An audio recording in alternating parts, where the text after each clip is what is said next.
सद्गुरुदेव भगवान की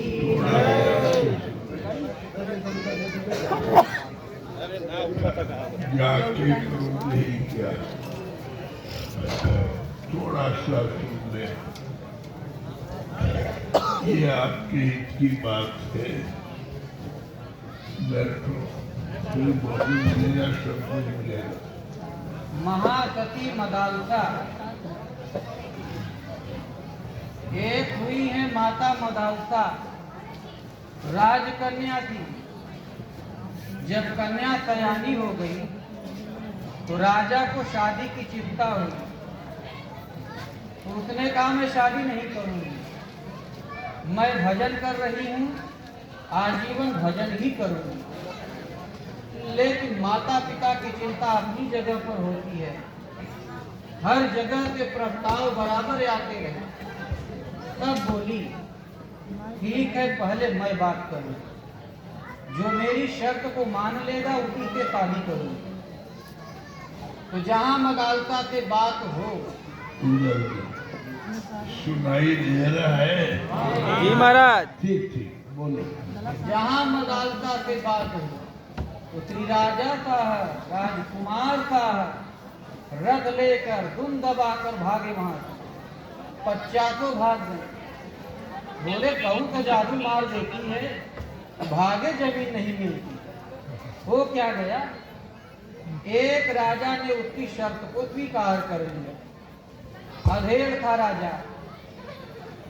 मदालसा की शर्तें थी कि मैं शादी नहीं करना चाहता, मैंने भजन करने का व्रत लिया है, फिर भी माता पिता के सम्मान की रक्षा के लिए मैं शादी कर रही हूँ।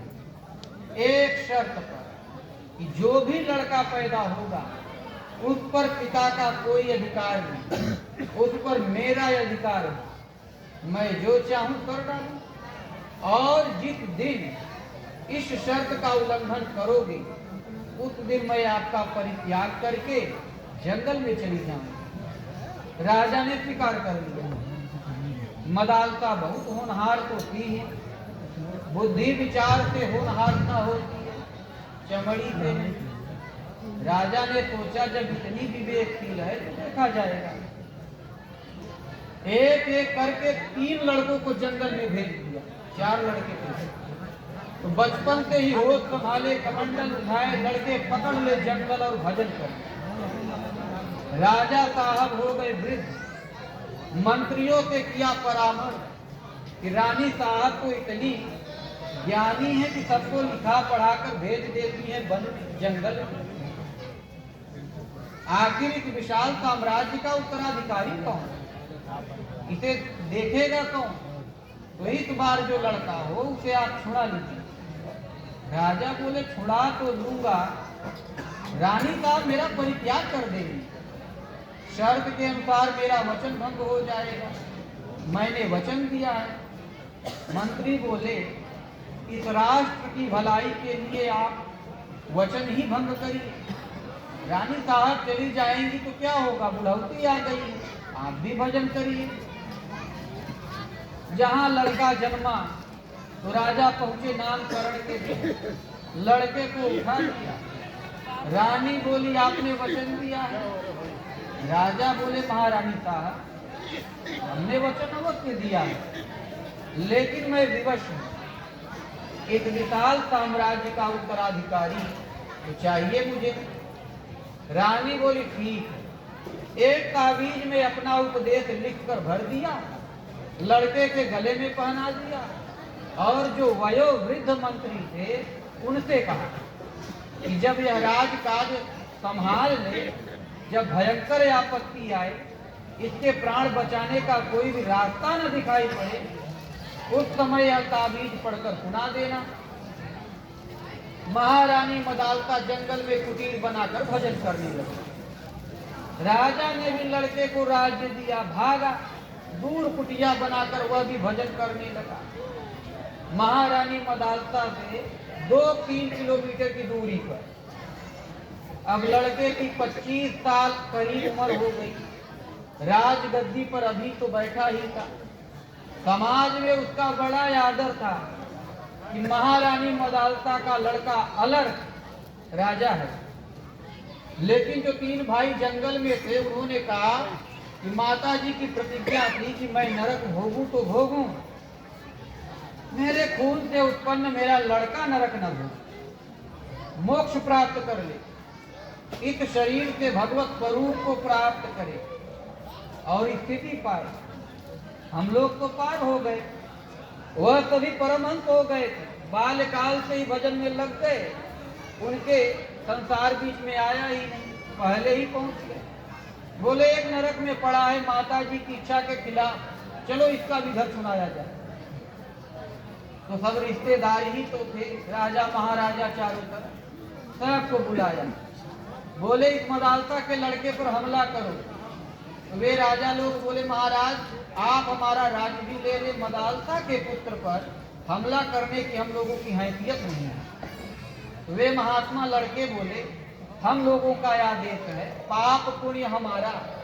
तब राजा लोगों ने किया हमला, तो वह बड़ी जीवट शूरवीरता से लड़ा, पूरा खजाना भी खाली हो गया, फौज भी 12 आना साफ हो गई। अब तो समर्पण के अलावा कोई रास्ता नहीं उसके पास। उसने कहा असंभव हम वीर गति पाएंगे, चलो युद्ध के लिए।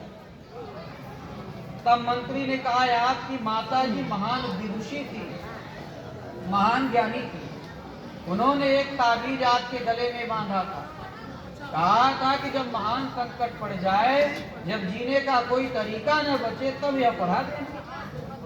उसने पूछा कहाँ है वह ताबीज? तो मंत्री बोला यह आपके गले में लटक रही है। बोला पढ़ा तो उसमें लिखा था शुद्धोति बुद्धोति निरंजनोति संसार माया परिवर्जितो। तुम संसार की माया से विवर्जित हो, शुद्ध हो, बुद्ध हो, नारायण स्वरूप हो। थोड़ा सा इंद्रियों का संयम और मन का निग्रह करो, यह चिंतन, नाम जपो श्वास से, और वैराग्य अभ्यास का विवरण दिया नीचे, पढ़कर बहुत खुश हुआ। बोला अरे इतनी फौज क्यों मरवा डाली तुम लोगों ने, पहले क्यों नहीं बताया हमको? तो वे बोले माता जी का आदेश था कि जब जीने का कोई तरीका न बचे तब कहना। वह बोला जिसके माता पिता सन, जिसके भाई सन, और उन भाइयों का छोटा भाई इतना अभागा, ये अपनी माता जी का आदेश नहीं मानेगा। आप लोगों को पहले बताना चाहिए था, लेकिन माता जी का आदेश ही था। कमंडल उठाया, राजपाट त्याग दिया और चल दिया। वह 3 भाई जंगल में बैठे उसका इंतजार कर रहे थे। बोले कि महाराजा यार कि नहीं, देखे तो बोले वो चला आ रहा है लंगोटी लगा। किधर हो आप?